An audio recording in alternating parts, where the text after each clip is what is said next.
ચણામૃત ready કરસ. ઘી નાખ્યું. શું નાખ્યું બીજું? ઘી, મધ, મોરસ, દહીં અને દૂધ. સેજ વસ્તુ નાખી. કળશ વળસ શ્રીફળ વિફળ બધું લાવી દીધું. જે બનાય એમની જે પ્રસાદી બનતી હોય ને અને આ દિવસે બનાય એનો ટેસ્ટ જ અલગ હોય. કંઈ ચરણામૃત.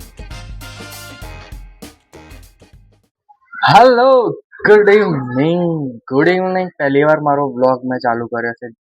અત્યાર સુધી જેટલા બી 30 બનાવ્યા, રાઈટ? કારણ કે આજે ધનતેરસ લક્ષ્મી પૂજન, રાઈટ? સવારે વિચારતો હતો પણ સવારે એટલું કઈ ખાસ હતું નહીં. મોડા ઉઠ્યા બધા. વાઘ બારસમાં ઊંઘ પૂરી કરી. આજે સવારમાં ઊંઘ પૂરી કરી. મેં કીધું સાંજ પડે અને બપોરે ઊંઘ આવી છે. ઊંઘ જ પૂરી કરી 1.5 દિવસની. તો મેં કીધું ધનતેરસ જે ડેલી બ્લોગનું મેં કીધું હતું પેલામાં શોપિંગ વાળામાં, રાઈટ? શરદી થઈ ગઈ તો એ કરી દઉં. બપોરે ઊંઘ્યો તો મસ્ત અને હવે હાલ ઉઠ્યો સાંજે તો મેં કીધું ચાલુ કરીએ બ્લોગ આપણો. મસ્ત ચા પાપી.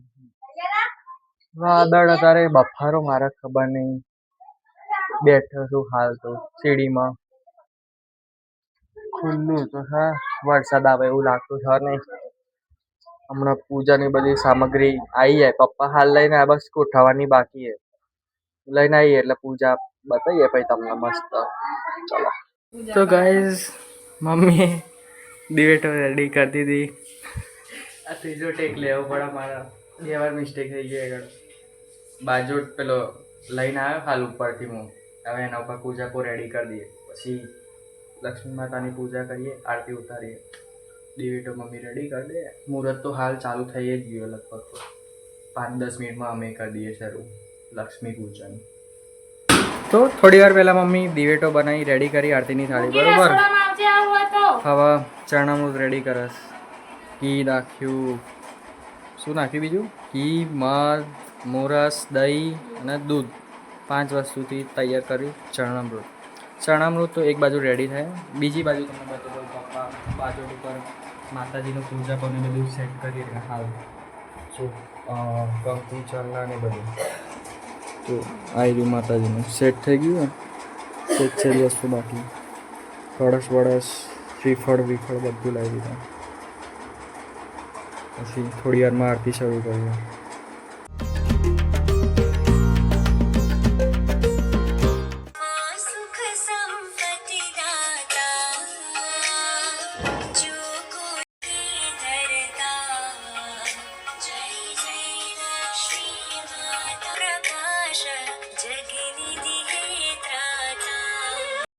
લક્ષ્મી માતાની આરતી અમે સરસ રીતે પતાવી દીધી, બરાબર?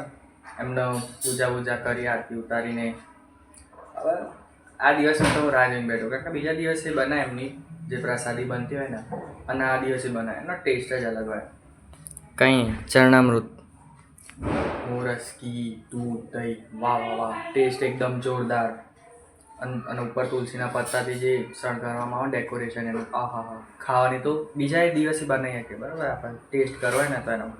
પણ જે આ દિવસે બને ને માતાજીની પ્રસાદી તરીકે એનો ટેસ્ટ જ અલગ હોય. બીજી મીઠાઈઓ અલગ, આ અલગ. જો તમને ગમતું હોય તો કોમેન્ટ કરજો, કોમેન્ટ, બરાબર? ફટાફટ ખાઈ લો. હવે વ્લોગ પછી ઉતારું. જમવાનું પૂરું થઈ ગયું. પ્રસાદી મસ્ત લઈ લીધી. હાય ધનતેરસની, બરાબર? માતાજીની આરતી કરીને બધું. હવે આજ તો નાનકડો એવો બ્લોગ મસ્ત સરસ બની ગયો લક્ષ્મી પૂજનનો. વિચાર્યું નહોતું કે આટલું બનશે પણ બની ગયું, રાઈટ? તો આજના બ્લોગમાં તો આટલું. પછી કાલે કાળી ચૌદસ, એના પછી આવશે દિવાળી. ફટાકડા જે ફૂટન બોસ અવાજ ફાટફૂટ થાય ને ઘરમાં ચમકી જાય, ભમ ભમ થતા હોય તો દિવસે જ શાંતિ. રાતે તો પેલા ફટ થાય, ઊંઘમાં એમ થઈ જાય અમુક વાર તો, બરાબર? આજના બ્લોગમાં તો આટલું. બ્લોગ ગમે તો લાઈક કરજો. ચેનલને હજી સબસ્ક્રાઈબ ના કરી ને જોયા પછી કરી દેજો, બરાબર? નકર રોકેટ ફરીને જો તમે ફોડતા ને તમારું રોકેટ તમને જ આવશે. બસ આજના બ્લોગમાં તો આટલું. મળીએ એક નવા બ્લોગ સાથે. Till then be safe. Good night. Bye by.